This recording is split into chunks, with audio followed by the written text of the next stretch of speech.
ئەم گروپە تقریبان 40 بۆ 50 کەس ئەندامی تیا و ئەندامەکان لە سەری 25 ساڵەوە تا 50 ساڵیشی تیا و لە ڕووی جەستەوەی استفادەیەکی باشیان کردووە.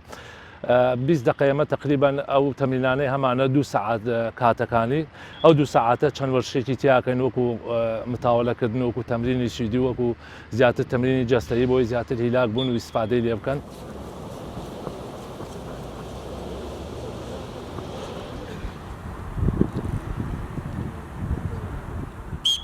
لە ڕووی دەرونیەوە لەو ژاوەژا و ناڕەحەتی کە لە ژیانی ڕۆژانەمانە هەیە دوورەکەوینەوە ئەتوانم بڵێم جۆرێک مەستبوون بە شێوازێکی مەشروع ئینسان ئەتوانێت لە ڕێگەی وەرزشکردنەوە مەست بەبێ واگەی لە هەموو کێشەکانی ژیان نەمێنێت.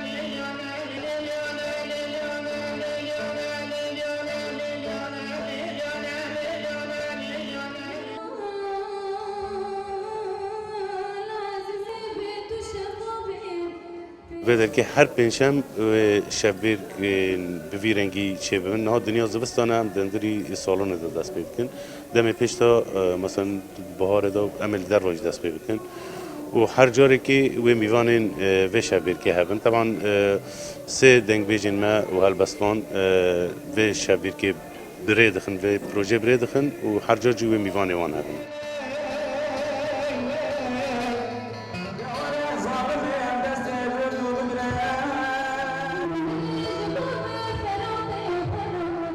کوبانی کفن شوپی کوبانی دپارێزێ ji ber vî hawî me dixwastem karekî vî rengî bikin kevna şopî ji ber ewiya dîroka Kurdan e ji ber tiştî Kurd ne parastine hunerê Kurd parastine ji ber vî gerek em şopa kevna şopî xwe kevin gelek tiştê me bi taybet bajarî kobanî zengîn e bi vê kevna şopî.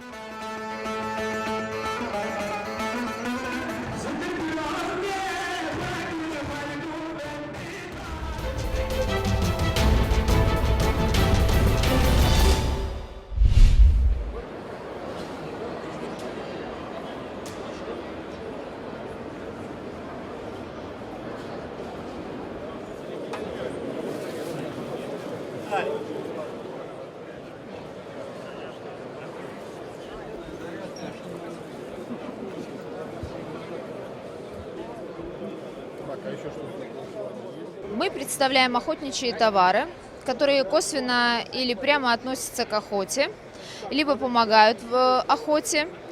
Оценю выставку в целом на, наверное, 5 с плюсом, потому что организация выставки очень качественная, все продумано, очень грамотно расставлены павильоны, очень интересно.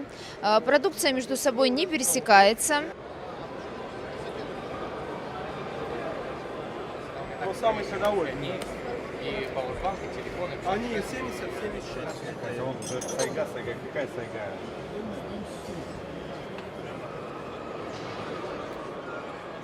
На мой взгляд, отличается от всех предыдущих своим объемом и разнообразием. В этот раз я заметил, что большое количество появилось моторных лодок, как надувных, так и металлических, цельнометаллических, отечественного производителя.